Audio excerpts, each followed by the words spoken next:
Sir! Thank you.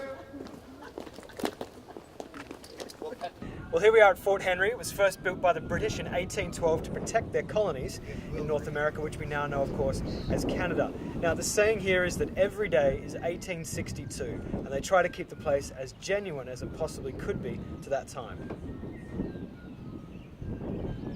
We run educational programming, half-day, full-day overnights. School groups come in. Our guide at Fort Henry is Mark Bennett. He's been leading tours here for years, and he's one of the driving forces behind all of the historical accuracy. Now, these soldiers are actually local students recruited for the summer to drill and march and polish, just like British soldiers did back in 1862.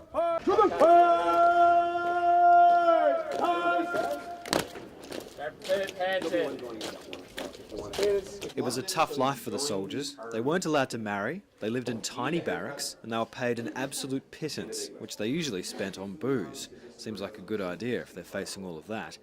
Worst of all, they faced a terrible death in battle.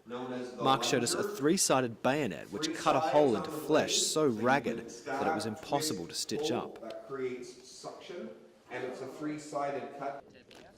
Now, after all that military madness, we needed some serenity.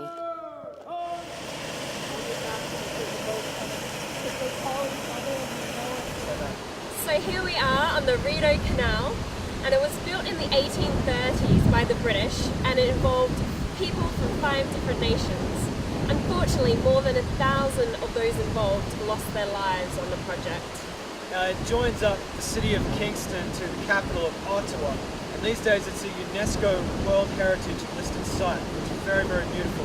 In the summertime, thousands of boats use these locks to get in between all the different lakes and rivers. The Rideau Canal was a great spot to end our trip to Kingston. I think we'll be back.